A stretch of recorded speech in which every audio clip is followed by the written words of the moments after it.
Alhamdulillah, alhamdulillahi rabbil alamin. Hamdan lillah, salatan wa salaman ala rasulillah. Sayyidina wa maulana wa habibina wa syafi'ina Muhammad ibni Abdillah wa ala alihi wa ashabihi awliyaillah. Allahumma ja'alna minas sabirin, Allahumma ja'alna minas siddiqin, Allahumma ja'alna minal mustaghfirin, Allahumma ja'alna min ibadika salihin, Allahumma ja'alna min ahlil jannah wa la taj'alna min ahlin nar. Amin ya rabbal alamin. Subhanallah. Doa tu tadi tu kita mohon kepada Allah, ya Allah, golongkanlah kami di kalangan orang yang sabar, orang yang sentiasa beristighfar, orang yang sentiasa bertaubat, orang yang sentiasa menyucikan diri, sentiasa ingin membersihkan diri. Maksudnya kita ini memang sentiasa kotor, tetapi yang baiknya bila kita ada rasa nak bersihkan diri. Begitu juga fizikal kita. Tak ada orang kalau seminggu dikata kenapa tak mandi, sebab saya bersih. Mesti kadang berpeluh, kadang kotor. Fizikal pun kadang kita basuh 2 kali sehari, 3 kali sehari, betul kan?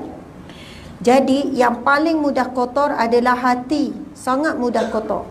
Walaupun berada di tempat yang bersih, walaupun kita sedang berada di majlis ilmu, bahkan walaupun sedang solat, walaupun sedang istighfar. Kadang kita istighfar yang pertama datang riak dengan istighfar tersebut. Kena susuli dengan istighfar dan sebagainya. Nak sebutnya, kita sentiasa kena berterusan menjadi al-mutatahhirin, iaitu orang yang sentiasa nak menyucikan hati. Dan hujung doa tu tadi kita minta, ya Allah, pilihlah kami di kalangan ahli syurgamu, dan jangan golongkan kami di kalangan ahli nerakamu. Na'udzubillah min zalik. Alhamdulillah, hingga saat ini Allah masih pilih kita. Padahal di luar sana masih ramai lagi manusia kan? Masih ramai lagi hamba Allah yang tak jumpa jalan. Jalan-jalan nak jumpa menuju kepada Allah Subhanahu Wa Taala. Dan kita harap Allah pilih kita bukan hanya hari ini, seterusnya sampailah kita mati. Allah tetap pilih kita sampai saat kita pulang kepada Allah Subhanahu Wa Taala di jalan menuntut ilmu. Banyak lagi jalan menuju ke syurga, memang banyak. Ada orang menempuh jalan ke syurga melalui jalan sedekah. Ada orang melalui jalan sabar. Ada orang menempuhi jalan qiyamul lail, ada dengan jalan puasa. Jadi kita takkan mampu nak tempuh semua jalan tu. Ada orang dia kuat jaga puasa, ada yang kuat jaga apa? Dia isteri yang sangat taat pada suami, dia pegang yang tu. Jadi antara jalan menuju ke syurga, hadis Nabi sallallahu alaihi wasallam, man salaka tariqan yaltamisu fihi ilman, sahalallahu lahu tariqan ilal jannah. Barang siapa yang menempuh jalan menuju ke majlis ilmu, sahalallahu lahu, Allah akan mudahkan baginya jalan menuju ke syurga. Sebab apa disebut taman syurga Allah? Sebab apa? Majlis ilmu ni yang hadir insya-Allah bukan nak perasan-perasan sesama kita ni ya. Perasan pula kan, naikkan diri sendiri. Tapi sebenarnya kita datang sebab kita nak baiki diri, sebab kita sedar diri, betul tak? Sebab kita rasa kita tak baik, kita rasa kita banyak dosa, kita nak betulkan diri, sebab tu kita datang. Bukan sebab kita nak perasan.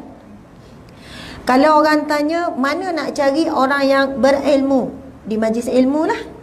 Mana nak cari orang yang nak ilmu? Di majlis ilmu. Di mana nak cari orang-orang yang soleh? Di majlis ilmu. Siapa, kalau orang nak cari hidayah Allah, kalau orang tanya, mana nak cari hidayah Allah ya? Nak cari kat mana? Majlis ilmu lah. Sebab itu ada orang dia kata tak ada hidayah, Allah tak beri hidayah, contoh kan. Sebenarnya dia cari tak hidayah tau. Nurul Hidayah ada, dia kata. Tu nama orang kan. Nak cari hidayah, cari tempat di mana Allah turunkan hidayah. Kalau dia duk cari kat pasar malam je, duk cari kat shopping complex, tak jumpalah. Cari di mana orang yang Allah beri hidayah, iaitu guru-guru, habib-habib ke, orang-orang yang dekat dengan Allah, mereka itu sentiasa diberi petunjuk oleh Allah. Duduk bersama dengan mereka untuk sama-sama dapat hidayah Allah Subhanahu Wa Taala. Sebenarnya seronoknya kalau kita ni, seronok kita ni dapat hidayah daripada Allah. Kita dapat satu hidayah datang, Allah akan buka hidayah yang lain pula. Allah akan buka lagi. Itu firman Allah dalam Al-Quran. apabila dibuka pintu hidayah pada seseorang, dia berusaha untuk usaha ni nak dapat hidayah. Lalu akan ditambahkan lagi hidayah baginya. Akan ditambahkan lagi hidayah baginya. Sebab itu bila orang yang tempuh jalan baik, dia akan jumpa banyak kebaikan-kebaikan yang lain. Di situ dia akan jumpa kawan yang baik, makcik-makcik yang baik, sahabat saya yang baik, ilmu yang baik, betul kan? Sebab itu sangat beruntunglah orang yang berada di jalan ini. Moga kita istiqamah insya-Allah. Jadi alhamdulillah tadi dah mula dengan Asmaul Husna kan? Dah mula. Jadi sekarang Asmaul Harun pula. Okey, jadi kita akan masuk tajuk yang baru hari ni. Bukan saja nak skip. Saya tajuk yang ketiga tu memang saya tahu dia panjang. Sebab kitab ni dah baca habis dah pun. Bukan di sinilah, di beberapa tempat yang lain. Jadi tajuk ketiga tu, kalau kita tengok tu, dia ada himpunan firman Allah dengan dalil saja nak mengukuhkan bab sifat taqwa. Jadi hari ni kita masuk wasiat yang keempat. Masya Allah. Iaitu tajuk yang universal. Tajuk ni selalu orang ulang-ulang selalu sebut ni. Iaitu sabar menghadapi cubaan. Wasiat yang keempat Rasulullah dalam kitab ini ialah sabar menghadapi cubaan. Nak tanya ibu-ibu, wanita-wanita sekalian, para jemaah yang tengok live dan sebagainya, kita sayang tak pada Allah? Macam tak berapa yakin nak sebut tu kan. Siapa cintakan Allah kat sini? Siapa sayang Allah?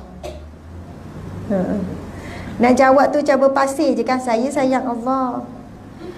Dan perkara kita nak sebut kita sayang Allah, kita cintakan Allah, kita rindukan Allah, kadang kita rasa macam bukan betul-betul. Rasa macam hanya pada lidah, bukan pada hati. Tetapi sebutan, penyataan, pengisyaran Allah sayang kita sangat banyak. Betul atau tidak? Dalam Al-Quran, hadis Nabi dan sebagainya. Sebab itu ada orang tanya soalan, saya sayang kepada Allah, bagaimana saya nak Allah pun sayang pada saya?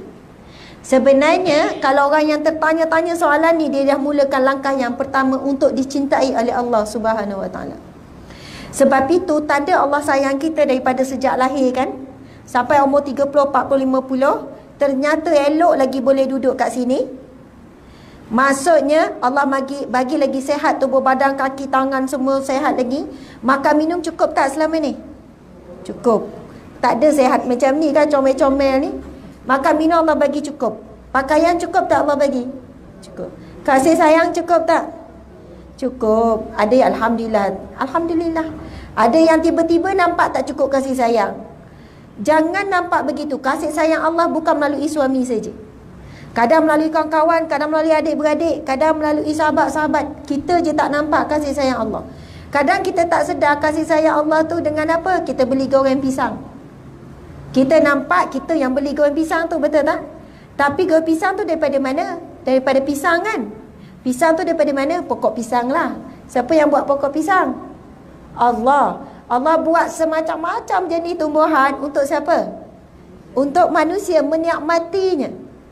Apa pun kita makan sampai ke mulut kita, sampai ke dalam, semua bentuk kasih sayang Allah yang sampai pada kita. Bab kita susah payah yang beli, kita susah payah kerja, suami pemalas ke apa ke, itu cerita lain. Ceritanya masuk ke dalam mulut kita, kita menikmatinya, itu bentuk kasih sayang Allah Subhanahu Wa Taala. Rehat cukup tak? Terlebih rehat. Tidur cukup tak? Semua cukup, semua sempurna. Tidak ada kurang sedikit pun, malah terlebih-lebih. Nak sebutnya banyaknya bentuk kasih sayang Allah kepada kita. Jadi sudi tak kita membalas kasih sayang Allah Subhanahu Wa Taala? Siapa yang sanggup balas cinta Allah, Allah tambah lagi memberi syurganya. Subhanallah, Allahu Akbar. Cinta kan akan diuji. Cinta kan perlu pembuktian. Inilah tajuknya. Siapa yang betul-betul nak balas cinta Allah, balas ujian Allah dengan sabar. Itu je. Bukanlah sebut je ringan, ia memang berat. Tapi kalau betul nak buktikan kecintaan Allah, bila makan goreng pisang, oh sedap. Kenapa asyik sebut goreng pisang ni kan? Sebab tadi tu Saya tadi semayang, saya sampai dalam 2.45 pergi semayang kat masjid. Lepas tu nampak orang jual goreng pisang, tapi tak sempat singgah sebab nak cepat, dah semayang pukul 3. Jadi teringin goreng pisang ni. Saya dah pesan dekat suami, dia cari kat mana-mana, nanti balik makan goreng pisang. Baby nak, alasan baby kan kuat sikit, baby dalam perut nak. Okey, jadi tinggal goreng pisang je. Saya nak sebut, subhanallah, Allah bagi nikmat kita ucap syukur. Allah bagi ujian kita ucap apa? Kita menangis, kita marah pada orang yang menguji kita. Kita rasa orang tu uji kita kan. Kita marah anak, kita marah orang yang ngutuk kita.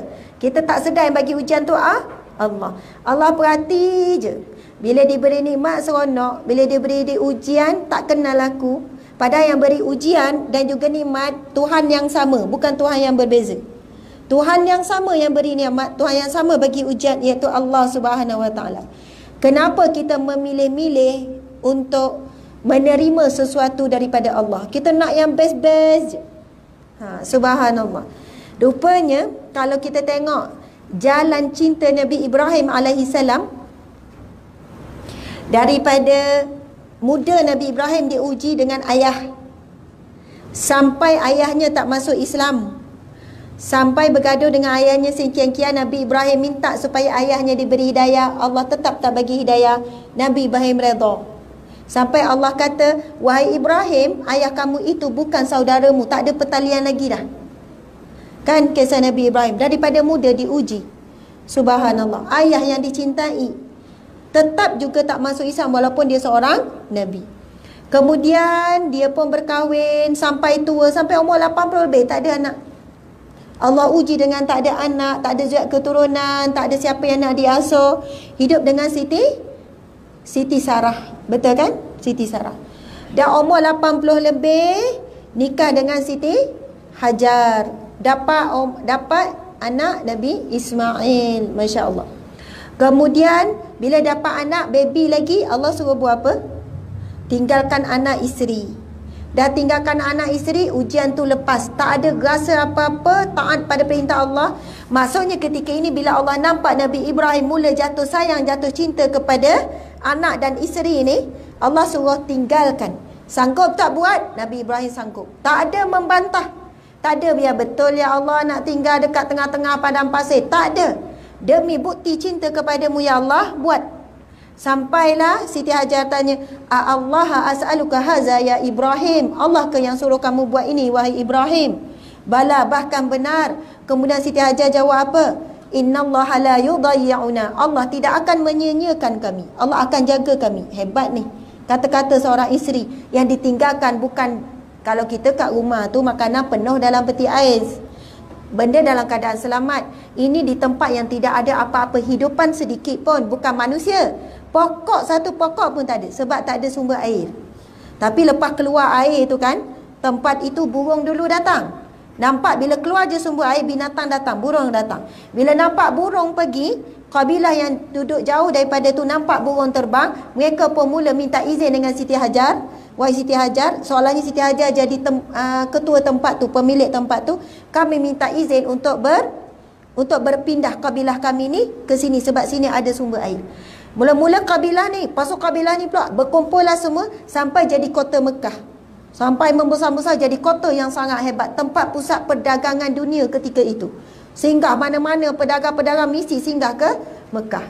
Nak kata hebatnya, subhanallah. Dah lama sampai ketika Allah perintahkan balik.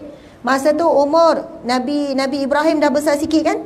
Dah besar sikit, minta maaf, Nabi Ismail dah besar sikit, masih kanak-kanak.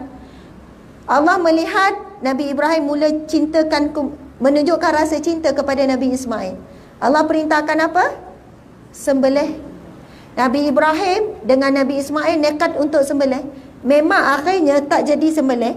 Memang confirm mereka berdua memang nekat nak sembelih, sikit pun tak tanya, ya Allah berilah perintah lain. Baru jumpa anak sekian tahun tak jumpa, tiba-tiba bila jumpa suruh sembelih. Memang Nabi Ibrahim akhirnya tidak sembelih anaknya, tetapi berjaya menyembelih rasa cinta terhadap anak sebagai bukti rasa cinta kepada Allah Subhanahu Wa Taala. Semua kekasih Allah. Akhirnya Nabi Ibrahim, Allah berfirman dalam Al-Quran, maka aku jadikan, aku ambil Ibrahim sebagai Khalilullah, iaitu kesayanganku. Khalilullah ni maksudnya kesayangan Allah. Maksudnya lepas ujian, akhirnya Allah angkat Nabi Ibrahim menjadi kesayangan Allah. Para ibu, para wanita, para jemaah sekalian, bayangkan ya, insya-Allah Allah uji sabar, redha, mungkin sampai tahap kita boleh senyum. Kita tahu itu bentuk Allah sedang uji cinta kita kepada Allah. Akhirnya wallahu a'lam, mudah-mudahan Allah mengisytiharkan di hadapan para malaikat, wanita ini kesayanganku. Ini kan disebut dalam satu hadis Nabi sallallahu alaihi wasallam, apabila Allah menyintai seseorang hamba-Nya, Allah akan panggil malaikat Jibril. Wahai Jibril, aku menyintai dia, wahai Jibril.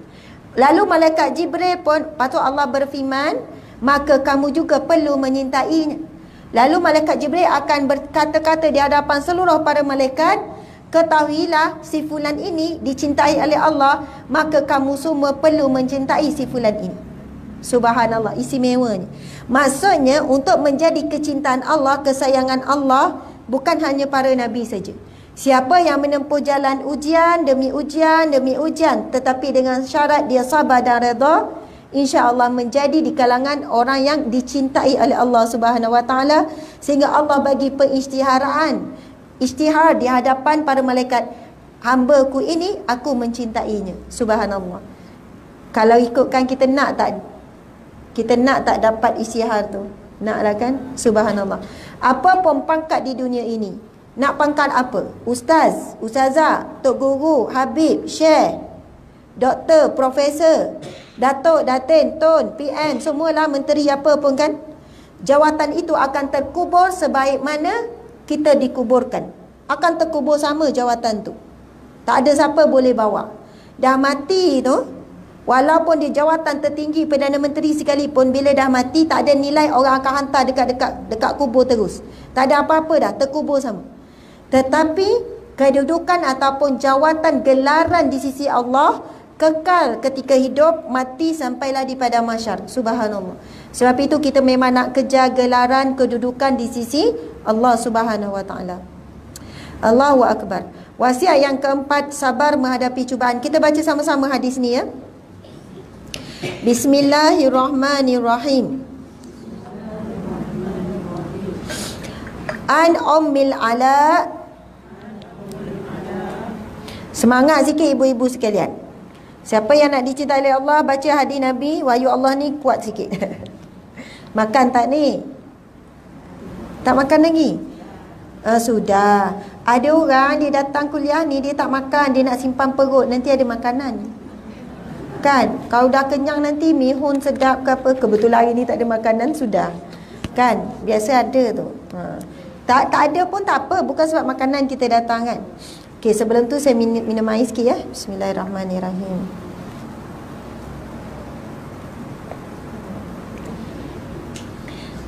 Sebelum baca, minum air.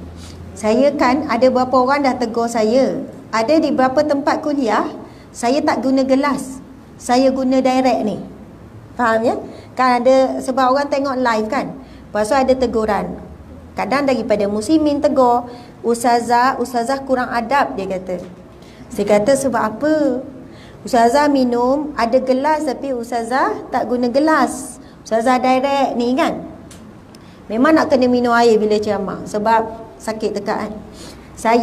Jadi saya pun buat pengisytiharan lah. Macam tu kan. Kenapa saya guna gelas ni? Subhanallah, saya tengok gelas ni ada bekas dibasuh. Faham kan? Sebab ada beberapa kali saya pergi beberapa tempat saya ceramah, saya kuliah, saya tuang bila naik habuk. Faham tak? Kadang ada naik macam bekas-bekas binatang. Macam tu. Lepas tu kadang-kadang saya tak sedar, saya minum bau, kita rasa. Rasa habuk, rasa payau, rasa gelas tu kotor. Dan ada setengah tempat, saya ni cakap umum je lah, maksud peringatan kepada orang yang jaga berceramah. Setengah tempat tu ada bekas mulut. Saya fikir mungkin malam tadi ustaz ceramah, lepas tu dia pun tak tukar gelas, jadi kita memang tak guna. Sebab tu kadang-kadang kita ni direct. Bukan saya saja, saya perasan ada beberapa penceramah pun macam tu. Dan ada saya dengar ustaz tu pun ada sebut, saya tak minum dengan tu, minta maaf sebab banyak tempat dah terkena. Gelas tu kadang diambil dari stor ke dan sebagainya. Jadi saya tengok tadi, oh ada bekas basuh. Memang dengan gembiranya, memang mudah kita guna gelas. Sampai ada orang pesan, ustazah bawa gelas sendirilah. Maksudnya kalau nak betul-betul selamat. Tapi bukan mudah kita nak bawa gelas sendiri apa semua kan. Jadi ini sekadar satu peringatan bersama sajalah. Bismillahirrahmanirrahim. Sebab takut ada orang yang masih lagi salah faham kan. Kenapa ustazah ni tak sopan, kurang adab dia kata. Betul lah tu, memang kurang adab. Tapi rupanya ada sebab. Okey. Jadi kita baca lagi sekali ya, semangat.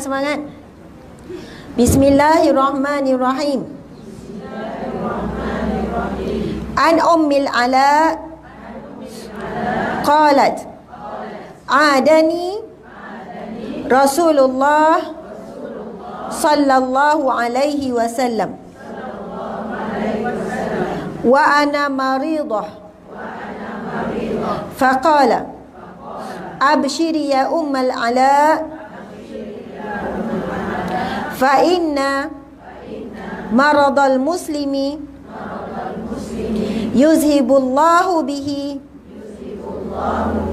khatayahu kama tuzhibun naru khabasaz zahabi wal fiddati. Sadaqa Rasulullah sallallahu alaihi wasallam.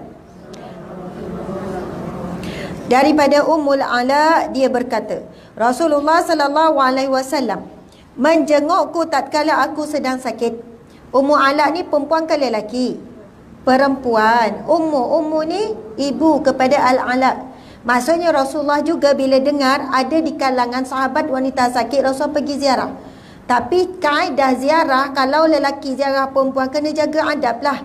Tak pergi tengok direct lah. Mungkin di belakang tabir ke, ataupun jumpa suami ke. Kita pula dengar suami kawan kita sakit dekat hospital, boleh tak ziarah? Boleh lah. Tapi tak payahlah nak pergi tengok dekat-dekat, betul tak? Takutlah dia punya rawatan, dia punya duduk tu dalam keadaan terselak ke kain ke apa, kita jumpa isterinya, betul kan?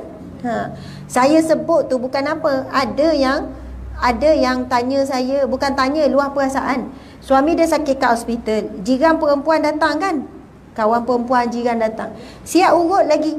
Sabarlah, lagi pegangnya. Dia kata rasa dia pula yang nak sakit. Kan, tu suaminya yang sakit tu kan. Suami dia pun keras je lah. Ada orang, dia tak jaga batasan. Mungkin dia ingat orang sakit kan. Sabarlah, mungkin dah lama dia nak pegang ke, tak tahulah kan. Dia kata, ustazah dia siap urut-urut suami saya tu kan. Saya pun terkedu, suami saya pun lagilah keras tak bergerak kan. Jadi kadang-kadang tu kita pergi ziarah orang dekat hospital kan, kadang aurat tu terbuka. Adalah apa-apa ini ke terselak apa, kita tengok daripada jauh. Yang paling afdal terus doakan, tak payah tanya macam mana boleh sakit, bila sakit, apa kata doktor, berapa hari lagi, rawatan apa. Tu memang soalan yang sangat memeningkan. Saya pernah jaga mak ayah saya, kalau boleh saya nak rekod suara saya, bila orang tanya je, dengar jawapan ni. Sebenarnya yang terbaik kalau ziarah orang sakit sekejap, lepas tu doa. Itu yang paling perlu. Tapi kalau adik-beradik, kalau sekejap sangat kan kata apa, ni ziarah-ziarah jiran-jiran apa semua, betul tak? Siapa yang ada pengalaman jaga orang sakit, saya kalau masa jaga 2 minggu 3 minggu kat hospital kan, paling suka orang yang alim, masa orang ada ilmu dia datang, Assalamualaikum warahmatullahi, InsyaAllah moga Allah bagi sihat, dia pun baca doa, Allahumma yashfika shifa'un ajilan. Bacalah doa selawat syifa ke apa ke, tak reti doa apa-apa, ya Allah berilah kesembuhan kepadanya, ya Allah. Amin ya rabbal alamin. Kadang 2 minit je, 3 minit, dia datang daripada jauh tu, dia pun salam, insya-Allah. Yang tu sangat membahagiakan. Sebab saat itu doa lah yang kita perlukan, betul kan? Allahu akbar. Tapi kalau Allah RM50 tambah bahagia lagi. Contohlah kan, orang yang jaga orang sakit ni, bukan nak kata duit tu tak. Maksudnya berapa pun, memang duit ni orang nyanyuk ke orang tua tak ada gigi ke, duit Allah kenal. Kan? Suami dah tak kenal siapa awak ni kan. Duit kenal. Maksudnya benda tu sikit sebanyak membahagiakan, menggembirakan. Kadang bawa buah kan tak termakan. Orang sakit tak boleh makan buah. Dia tak makan buah kan. Jadi ia merengangkan, mungkin orang jaga tu tak bekerja, orang yang sakit pun tak bekerja, betul kan? Merengangkan beban dia. Subhanallah. Jadi boleh nak ziarah walaupun orang lelaki ataupun orang perempuan, tapi kena jaga batasan, jaga adab. Rasulullah menziarahi Ummu Ala. Kemudian Rasulullah kata, gembiralah wahai Ummul Ala, sesungguhnya sakit orang Muslim itu membuatkan Allah menghilangkan kesalahan-kesalahannya sebagaimana api yang menghilangkan kotoran emas dan perak. Masya Allah. Rasulullah bagi perumpamaan ni. Rasulullah cakap apa? Wahai Ummu Ala, gembiralah kamu wahai Ummu Ala, sesungguhnya sakit yang menimpa orang Muslim itu membuatkan Allah menghilangkan dosa-dosa kesalahannya seperti mana api membersihkan kotoran emas dan perak. Apa maksud emas dan perak? Kenapa Rasulullah bagi perumpamaan emas dan perak? Pertama, Rasulullah sebut akan membersihkan. Masya Allah. Kita ni kalau orang bukan Islam sakit, dia fikir nak sembuh je lah. Dan sakit itu sangatlah merugikan masa dia. Sakit itu sangat mendukacitakan. Tapi nak katanya umat Islam sehat ataupun sakit, dua-dua adalah satu rahmat daripada Allah.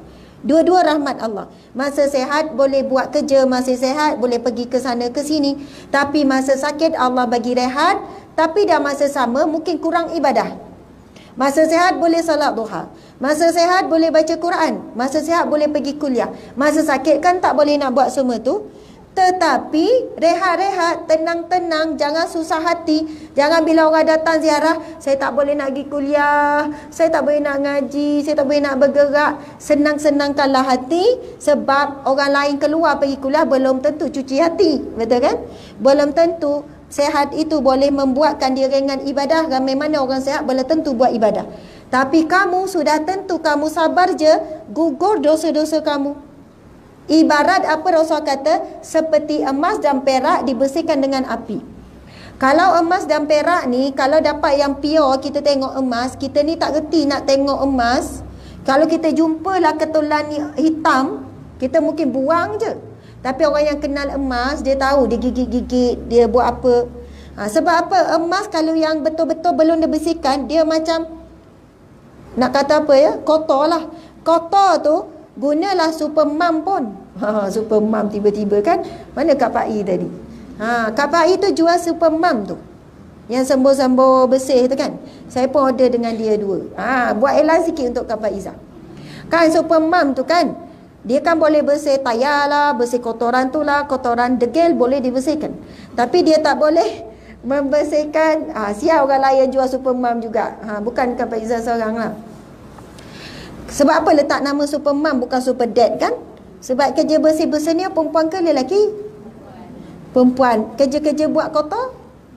Oh, lelaki. Kesian orang lelaki. Sama je. Sama buat kotor, sama buat bersih. Orang perempuan sembuh, lelaki sental. Kan sama-sama, betul tak? Okey. Apa ni? Tapi kotoran emas dan perak memang tak boleh dibersihkan kecuali dilenturkan dengan api, baru boleh bersih. Dilayur dengan api, barulah emas tu akan jadi berkilat. Gunalah apa klorok ke, Supermam, Super Dad ke, Supermam Dad ke, macam tu kan. Tak akan hilang kotoran tu. Kalaulah emas tu boleh bercakap, dia cakap apa? Kalau boleh bercakap lah dia kan. Dah dilayur dengan api, cakap apa? Sakit. Aduh, sakit, panas, sakit. Tapi lepas tu dia jadi apa? Dia jadi berkilat, indah, cantik. Tapi kena sakit dulu. Tapi tak boleh bercakap kan? Tapi hakikatnya itu yang dia lalui. Sebab itu seseorang itu, bila Allah nak angkat dia tempat yang sangat mulia, nak bersihkan dia, mesti sakit dulu. Bukannya jalan pujian, jalan yang indah, jalan senang-senang, tak. Jadi setiap kali kita sakit dalam ujian, kita kena mindset dalam kepala kita, kita sedang dibersihkan oleh Allah, kita sedang disucikan oleh Allah, untuk Allah naikkan darjat kita di sisinya. Subhanallah, Allahu Akbar. Jadi kita akan ada motivasi yang kuat untuk hadapi ujian tu. Sama jugalah macam baju yang kotor. Yang ni boleh guna super mom lah. Super mom kalau baju kotor, super mom ni dia kuat sikit. Dia berbau pun kuat. Jangan terus direct pada tangan, betul tak? Ke tak? Ke okey?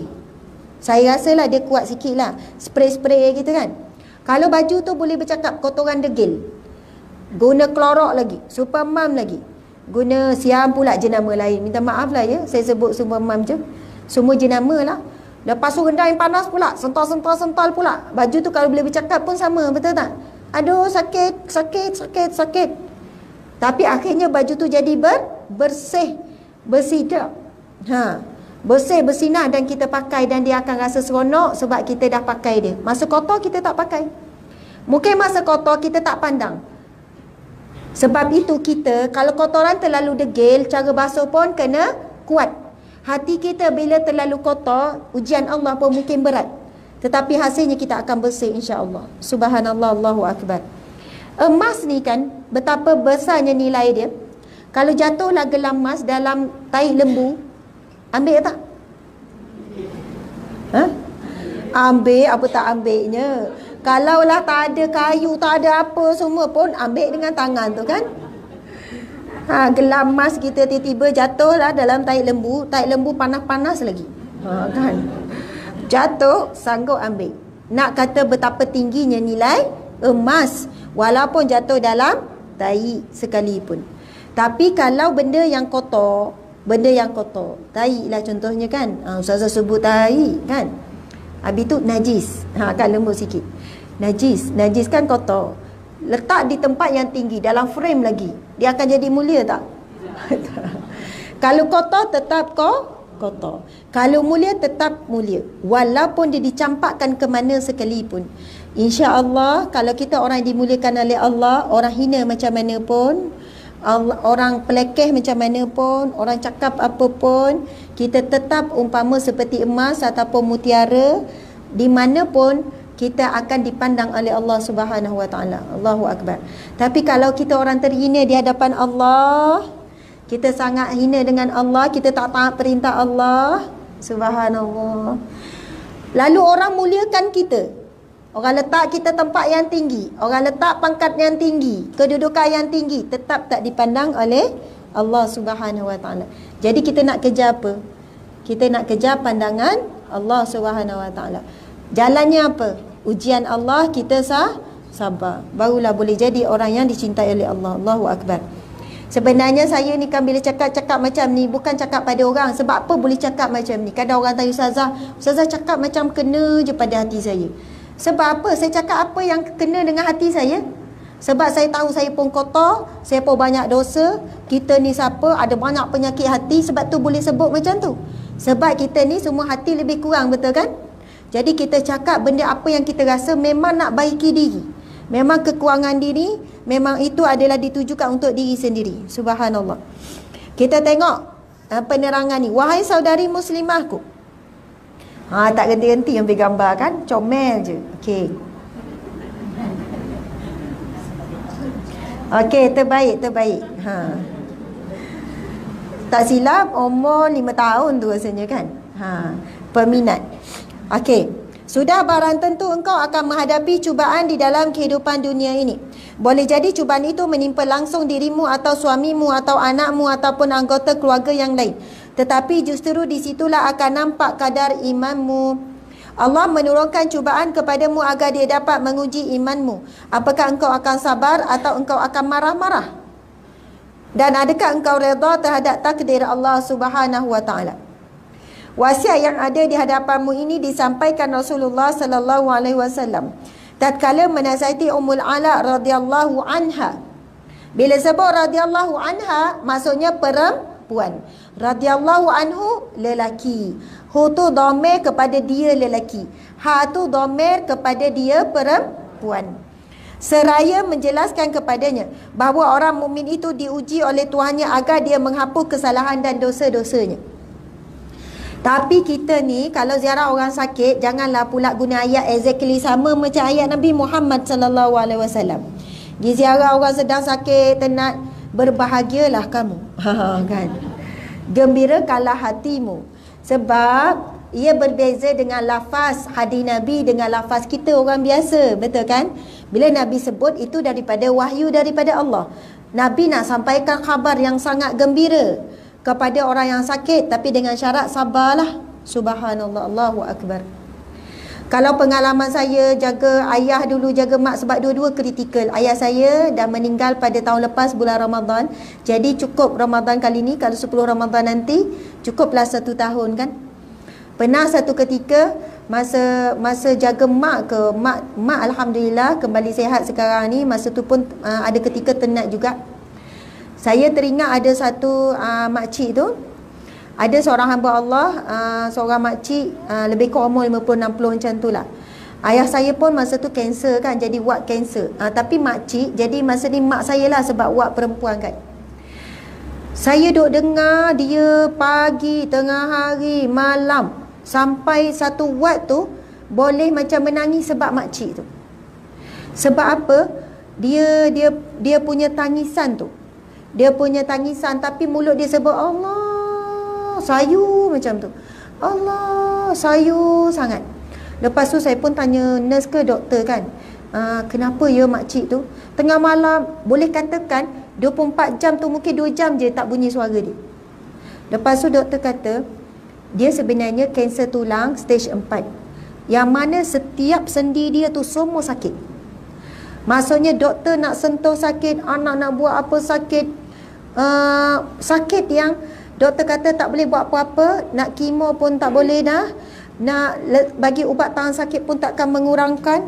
Maksudnya mak saya masa tu dia pun tengah sakit yang teruk juga, maksudnya lepas operation apa semua. Dia kata mak sampai lupa nak doa untuk diri sendiri, duk doa kepada makcik tu. Sama-samalah orang dekat wad dengar suara dia, Allah, sayu, sakit, subhanallah. Sampailah ketika senyap, dia dah meninggal dunia. Maksudnya doktor kata, maksudnya tak ada, kita tak boleh nak buat apa-apa nak ngurangkan dia sakit ke apa ke, subhanallah. Duk tengok anak bergilir, duk baca-baca, bukan sekejap. Dia melalui tempoh tu, berminggu-minggu juga. Maksudnya, setengah orang tu, hujung usia dia diuji dengan sakit yang sangat berat, tetapi ia sangat berbaloi untuk syurga Allah Subhanahu Wa Taala. Kita kalau boleh nak sehat sampai mati, betul kan? Kalau boleh masa mati tu je sakit nazar. Kalau boleh nak masa meninggal pun kau boleh dalam tidur. Macam tu kan. Kalau boleh tak nak sakit langsung, masya-Allah. Tetapi kalau kita baca hadis Nabi ni, sakit itu adalah laluan untuk menyucikan diri. Kalaulah doktor kita sakit, doktor kata, makcik boleh ni sembuh sakit makcik ni. Kalau makcik nak sembuh kaki ni, kalau tak kaki kena potong makcik. Tapi kalau tak nak dipotong, ada ubat 40,000. Sanggup tak beli? Ke sanggup? Tak apalah doktor, potong je lah kaki acik ni. Sayanglah 40,000. Orang yang tak ada duit pun akan cari duit, betul kan? Mungkin buat pengumuman ke, buat kutipan ke, jual lah barang kemas ke, perabot ke, jual. Sebab betapa sayangnya kita kepada kaki kita, dan betapa kita tak nak melalui kesakitan kehilangan kaki. Dia bukan sakit zahir je, sakit batin, sakit semualah. Tekanan, tiba-tiba tak ada kaki daripada ada kaki. Maksudnya kita ni sangat takut dengan sakit. Masya Allah. Kalau kita baca kisah Nabi Ayub, Masya Allah kan, kisah Nabi Ayub kan, Nabi Ayub sebelum itu memang dengan nikmat apa, tiba-tiba Allah bagi sakit, bukan sekejap, berbelas tahun. Sakit yang sangat dahsyat, sampai semua, bukan itu saja, anak semua meninggal, perniagaan semua rugi, orang buang, orang halau daripada kampung sebab bau busuk yang teramat sangat. Yang keluar cari rezeki isterinya seorang, itu pun orang tak nak gajikan. Macam-macam lah kisah sedih Nabi Ayub. Kemudian isteri Nabi Ayub minta, wahai suamiku, kenapa kamu tak minta dengan Allah kesembuhan? Apa jawapan Nabi Ayub? Aku malu nak minta Allah sembuhkan aku. Aku malu. Kerana Allah dah bagi sehat begitu lama. Bila Allah bagi sakit, aku malu nak minta untuk disembuhkan. Sebab ini juga satu nikmat daripada Allah. Kan? Itu tahap orang yang sangat kenal Allah, sangat dekat dengan Allah Subhanahu Wa Taala. Jadi Nabi Ayub sampai sudah dia tak minta disembuhkan. Dia cuma memuji je. Ya Allah, Engkau lah Tuhan yang maha menyembuhkan. Engkau lah Tuhan ni. Tapi tak minta sembuhkanlah aku. Tak minta sampai sudah. Cuma memuji-muji Allah je. Sebab itu bila kita sakit kan, kita pun sebut Allah, Subhanallah, Allahu Akbar. Puji Allah kan? Allahu Akbar, Allahu Akbar. Puji je Allah Maha Besar. Allah ya salam. Ini kalau orang sakit, kita sakit lutut ke sakit apa, antara nama Allah yang kita boleh sebut, Ya Salam, Ya Salam. Maksudnya, wahai Allah yang maha sejahtera, wahai Allah yang maha memberi kesihatan. Ya Salam, Ya Salam, sentuh lutut tu.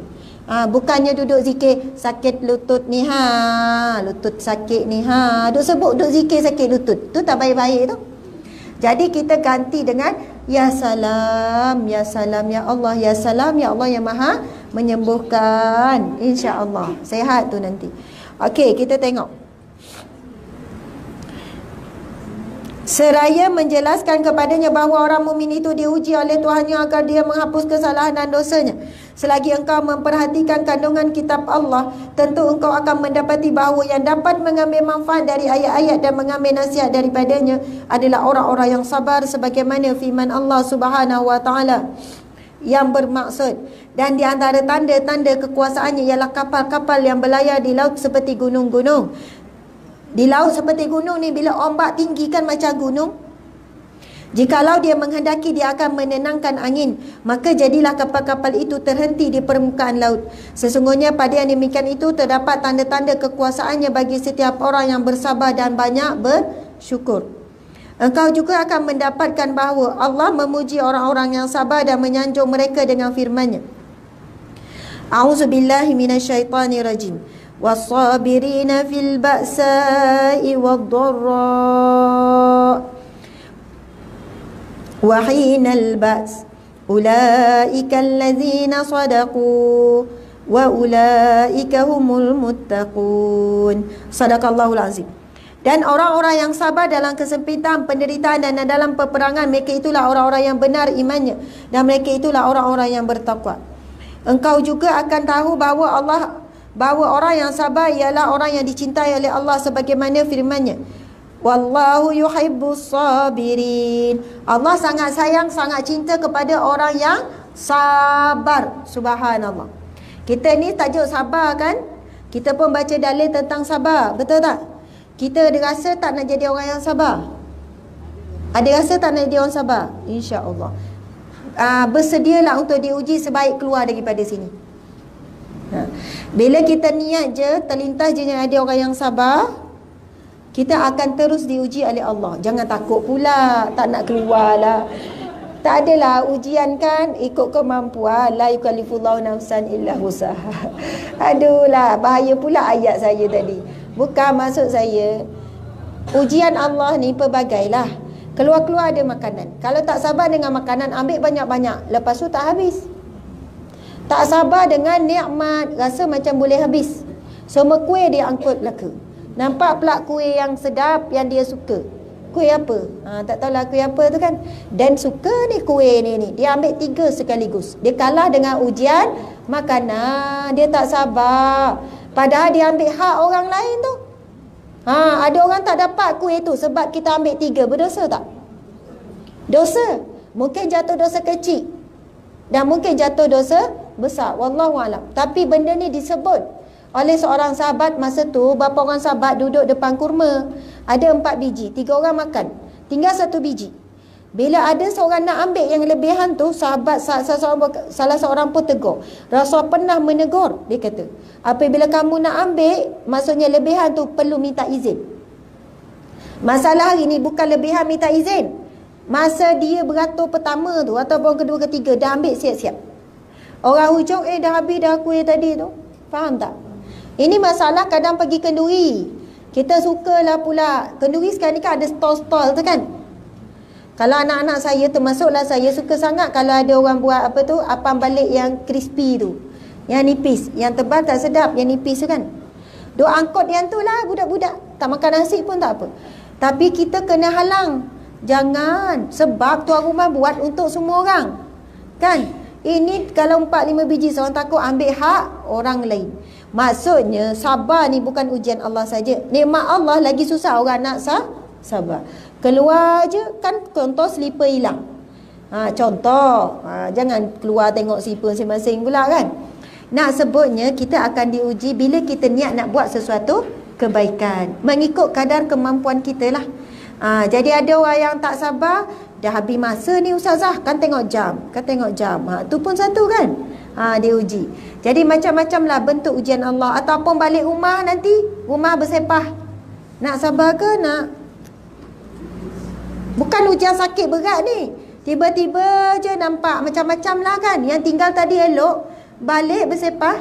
Kita pun, siapa yang nyepahkan rumah ni? Padahal ada seorang lagi. Rakan serumah seorang je lagi. Suami itulah. Anak-anak tak ada. Tapi dia tanya tu macam ramai dalam rumah tu kan. Dia tanya, dia tahu jawapan. Jadi macam-macam bentuk ujian Allah lah pada kita. Bukan ujian sakit saja. Jadi bila kita niat nak jadi orang yang dicintai oleh Allah, wallahu yuhibbus sabirin, Allah sangat mencintai orang-orang yang sabar. Nak jadi orang yang dicintai oleh Allah, nak kena dapat jadi orang sabar. Orang sabar mesti melalui ujian. Tak boleh duduk saja-saja. Kau tengah buat apa? Tengah sabar. Sabar kenapa? Saja sabar nak jadi orang yang dicintai oleh Allah. Sabar takkan datang bergolek.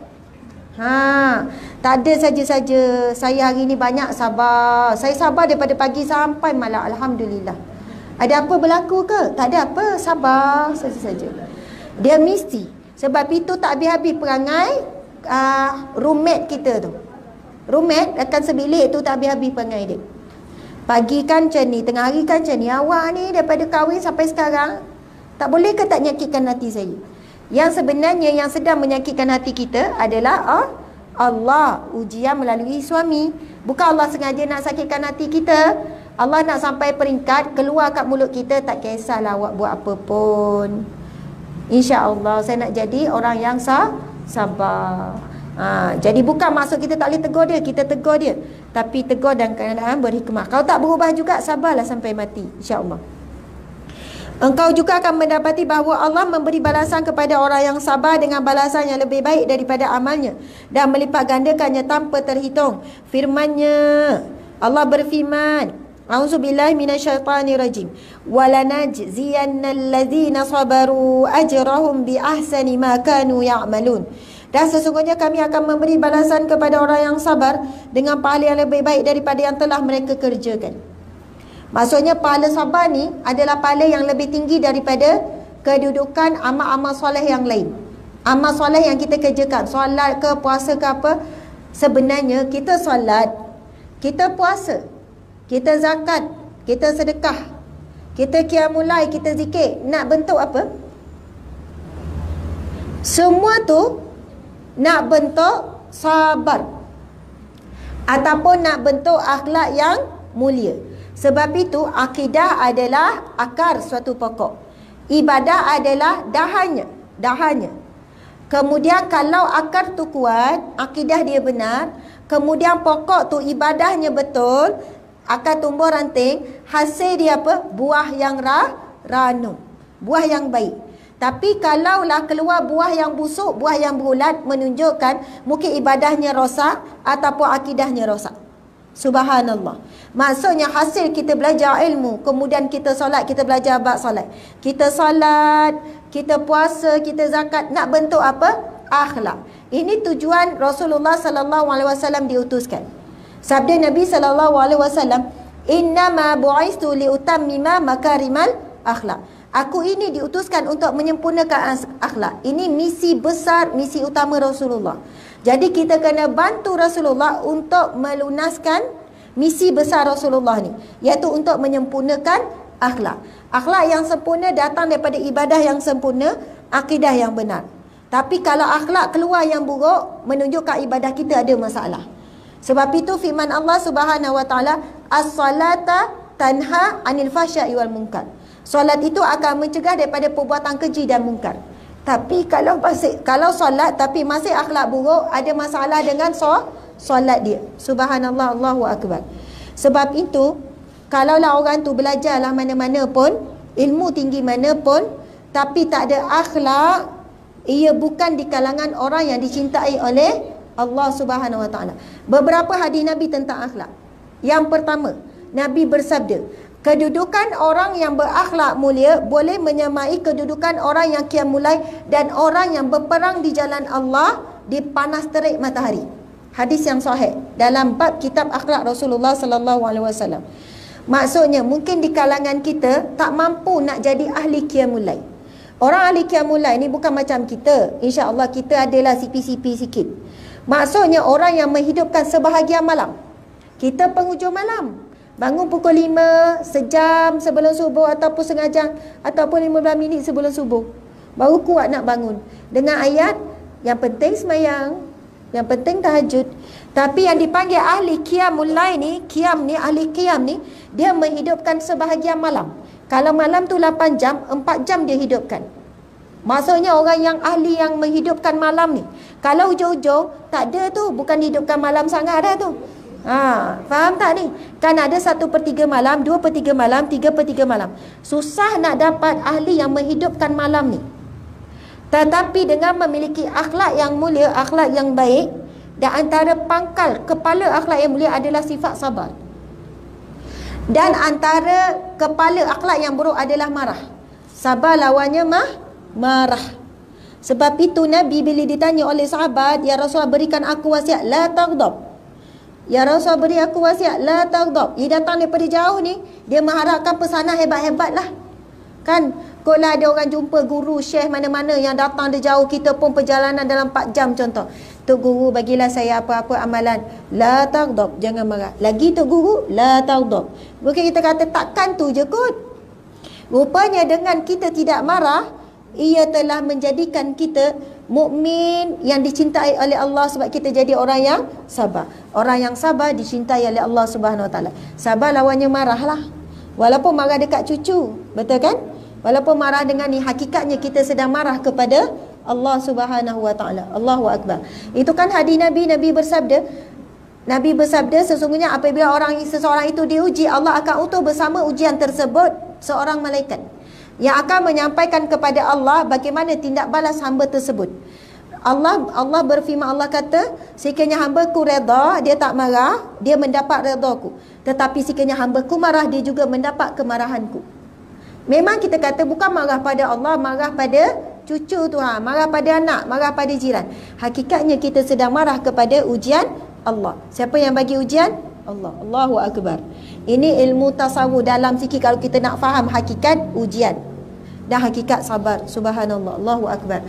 Jadi nak sebut tadi tu, kalaulah maksudnya jap. Tadi tu dekat mana ya? Suami. Pasal hadis Nabi tadi. Kedudukan orang yang berakhlak mulia boleh menyamai kedudukan ahli qiyamul lail. Yang kedua, orang yang berjihad di jalan Allah, berperang di jalan Allah. Lepas tu ditambah pula di bawah terik matahari. Subhanallah. Jadi antara perjuangan hidup kita adalah untuk mendapat akhlakul karimah, iaitu akhlak yang mulia. Kalau tak mampu nak berada di kedudukan orang tu, orang ini, orang bersedekah ke, orang nak digelar dermawan ke, digelar orang yang ahli Al-Quran ke, mungkin kita tak mampu nak dapat gelaran tu, kedudukan orang tu, dan jadi alim ulama pun tak. Subhanallah. Kita cuba jaga diri kita mempunyai akhlak yang baik. Lidah kita, perbuatan kita, nampak orang susah bantu, hormati kepada orang yang perlu hormat, sayang orang perlu kita sayang. Subhanallah. Mudah-mudahan kita berada di kalangan mereka-mereka yang dicintai oleh Allah Subhanahu Wa Taala. Okey, kita tengok lagi, sikit lagi ya. Ada 5 minit lagi masa kita. Sesungguhnya hanya orang-orang yang bersabarlah yang dicukupkan pahala mereka tanpa batas. Itu firman Allah lagi. Orang yang sabar akan dicukupkan pahala tanpa batas. Dan inilah akan mencukupkan timbangan amal untuk masuk ke syurganya. Bahkan engkau akan mengetahui bahawa keberuntungan pada hari kiamat dan keselamatan daripada neraka akan menjadi milik orang-orang yang sabar. Firman Allah Subhanahu Wa Taala. A'udzu billahi minasy syaithanir rajim. Wal malaikatu yadkhuluna 'alaihim min kulli bab. Salamun alaikum bima sabartum fa ni'ma uqbaddar. Sadaqallahul azim. Sedang para malaikat masuk ke tempat-tempat mereka dari semua pintu sambil mengucapkan. Malaikat masuk ke dalam pintu-pintu syurga ni, lalu malaikat berdiri di setiap penjuru syurga. Malaikat mengucapkan salamun alaikum bima sabartum. Salam sejahtera di atas kamu disebabkan sabar kamu di dunia dahulu. Fa ni'ma uqbaddar, itulah kesudahan yang paling baik. Subhanallah. Kadang kan kita harap kita sabar, orang kata sabarlah, esok tentu ada kebaikannya. Sabarlah, nanti ada kemudahan. Tapi ada orang dia sabar sampai mati. Betul tak? Maksudnya tak nampak bahagia di dunia. Dia tak nampak pun jalan penyelesaian.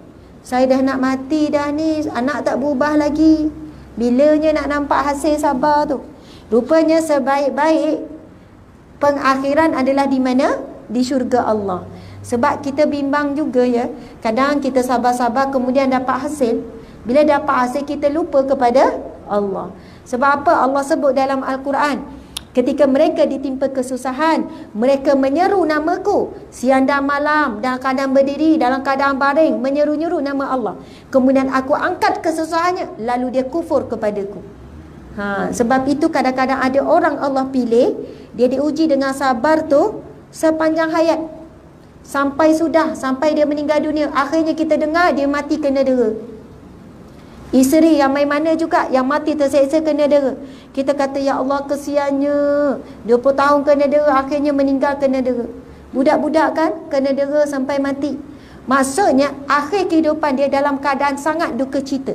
Tetapi dia akan berada di kesudahan yang sangat baik, iaitu di syurga Allah Subhanahu wa taala. Allahu akbar. Benar semua ini merupakan balasan bagi orang-orang yang sabar dalam menghadapi cubaan. Lalu kenapa tidak? Sedangkan orang mukmin selalu dalam keadaan yang baik. Daripada Suhaib radhiyallahu anhu, sesungguhnya Rasulullah sallallahu alaihi wasallam bersabda, sungguh menakjubkan urusan orang mukmin. Nabi kata ajaib, orang mukmin ni ajaib. Orang mukmin ni sungguh menghairankan. Kenapa? Sesungguhnya semua urusannya adalah baik. Apabila mendapat kelapangan, kesenangan, nikmat, maka dia bersyukur dan itu kebaikan baginya. Dan apabila dia ditimpa kesempitan, maka dia bersabar dan itu kebaikan baginya. Masya Allah. Hadis Nabi tu kita kira itu adalah penutup bagi kuliah kita pada hari ini. Masya Allah. Tapi saya rasa macam nak baca panjang juga ni. Okey, kita baca sikit lagi. Engkau harus tahu bahawa Allah mengujimu menurut kadar iman yang engkau miliki. Apabila kadar imanmu berat, Allah akan memberikan ujian yang lebih keras. Apabila ada kelemahan dalam agamamu, maka cubaan yang diberikan kepadamu juga lebih ringan. Masya Allah. Ini hadis Nabi di bawah ni, panjang ni hadis ni. Nampak tak panjang tu? Sampai ada kitab akan nampak panjang sangat hadis ni. Dia hampir 2 muka surat. Hadis sini dia memberi gambaran lagi dekat dengan Allah, lagi berat ujian. Sebab itu ada dalam satu hadis Nabi yang lain, Nabi sebut bila ada orang sahabat masa tu Nabi demam, dia letak tangan atas pakaian Rasulullah, rasa baham panas yang teramat. Kemudian sahabat mengatakan, ya Rasulullah panasnya. Rasul kata, begitulah keadaanku para Nabi. Maksudnya Nabi apabila diberi ujian tu bertimpa-timpa daripada umatku. Kalaulah demam aku ni 2 kali demam umatku. Maksudnya para Nabi kalau diuji tu lebih berat. Kalau sakit para Nabi lebih berat daripada sakit umatnya. Subhanallah. Sampai begitu sekali. Sebab itu kadang-kadang kita tak boleh cakap. Kalau orang tu nampak ujian tak habis-habis, kita tak boleh sebut, cubalah cek kok ada mana salah silap kamu kot. Kok adalah benda-benda yang dosa yang kamu buat ni tak habis-habis ujian kamu ni. Lepas tu bagi kita pula na'udzubillah yang macam hidup okey je, tenang, masalah kecil-kecil tak ada masalah besar-besar. Bila orang tanya, nampak macam tenang je kan, tiba-tiba kita pun rasa kita kena jagalah hubungan dengan Allah, jaga semayang. Soalannya kita rasa, faham kan? Kita rasa kita ni orang yang dicintai oleh Allah. Sebab itu ujian kita tak berat. Lepas tu kita macam nikmat je semua. Semua serba cukup lah. Suami okey, semua okey.